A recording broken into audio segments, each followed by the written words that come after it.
چونکہ یہ ان کی ایک پیدائشی ایک نیچرل ان کی خوبی تھی کہ ان کو بہت زیادہ دلچسپی بھی تھی ان چیزوں سے، علوم سے، علم حاصل کرنے سے، تو اس وجہ سے بھی ان پہ اللہ تعالیٰ کا یہ خاص فضل تھا کہ انہیں چیزیں بہت جلدی یاد ہو جاتی تھی اور ہمیشہ یاد رہتی تھی۔ اسی طرح سے آپ رضی اللہ تعالیٰ عنہ نے صلح حدیبیہ کا جو تحریر تھی، صلح حدیبیہ کا جو صلح نامہ تھا، وہ بھی حضرت علی رضی اللہ تعالیٰ عنہ کے دست مبارک سے تحریر ہوا تھا، ٹھیک ہے۔ خلفائے راشدین جتنے بھی تھے ہمارے پہلے، حضرت ابوبکر صدیق رضی اللہ تعالیٰ عنہ، حضرت عمر فاروق رضی اللہ تعالیٰ عنہ اور حضرت عثمان غنی رضی اللہ تعالیٰ عنہ، ان سب کے دور میں حضرت علی رضی اللہ تعالیٰ عنہ جو تھے ان کو بہت ایک خاص منصب دیا جاتا تھا، جس کو آج کل کے دور میں ہم چیف جسٹس کہتے ہیں۔ یعنی عدل و انصاف کے معاملے میں آپ رضی اللہ تعالیٰ عنہ کی اہمیت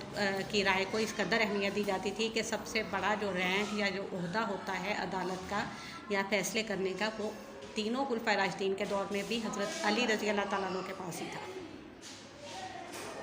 یہ ان کے کردار کی بہت واضح اور نمایاں خصوصیات اور خوبیاں تھیں، ٹھیک ہے۔ 9 ہجری میں ایک وفد آیا تھا مدینہ منورہ میں نا، نبی کریم صلی اللہ علیہ وسلم نے انہیں اسلام کی دعوت دی تھی اور اسی سلسلے میں وہ لگائے تھے، لیکن انہوں نے آپ صلی اللہ علیہ وسلم کی بات ماننے سے انکار کر دیا تھا کہ وہ اسلام قبول نہیں کریں گے، اور اس سلسلے میں کافی زیادہ بحث مباحثہ بھی ہوا تھا۔ یہ 9 ہجری کی بات ہے۔ تب حضرت علی رضی اللہ تعالیٰ عنہ نے بہت عمدہ دلائل پیش کیے تھے اسلام کے حوالے سے، اللہ تعالیٰ کی وحدانیت کے حوالے سے، توحید کا پیغام انہیں اتنی خوبصورتی سے پہنچایا تھا کہ وہ لوگ آپ رضی اللہ تعالیٰ عنہ کی باتوں سے کافی حد تک قائل ہو گئے تھے۔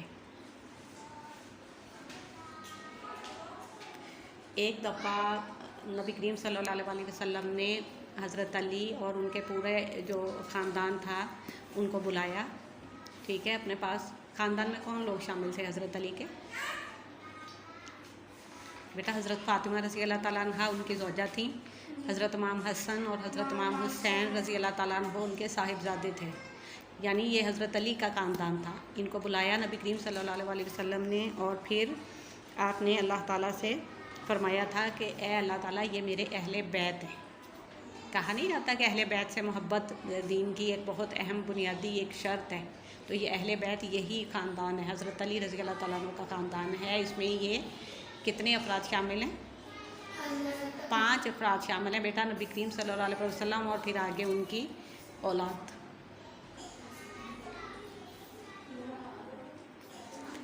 اسی طرح سے اگر ہم ان کی حضرت علی رضی اللہ تعالیٰ عنہ کی خدمات کے حوالے سے بات کریں کہ جب وہ خلیفہ منتخب ہوئے حضرت عثمان غنی رضی اللہ تعالیٰ عنہ کی شہادت کے بعد، تو وہ تقریباً 4 سال اور 9 ماہ تک مسلمانوں کے خلیفہ رہے تھے، ٹھیک ہے۔ مطلب اگر ہم ان کے دور خلافت کے حوالے سے بات کریں، حضرت ابوبکر صدیق، حضرت عمر فاروق اور حضرت عثمان غنی، تو ان پہلے تینوں خلفائے راشدین جو تھے ان کا خلافت کا دورانیہ زیادہ تھا، ایسا ہی ہے نا۔ پہلے دونوں خلفائے راشدین کا تقریباً 10 سال تھا، حضرت عثمان غنی رضی اللہ تعالیٰ عنہ کا کتنا تھا؟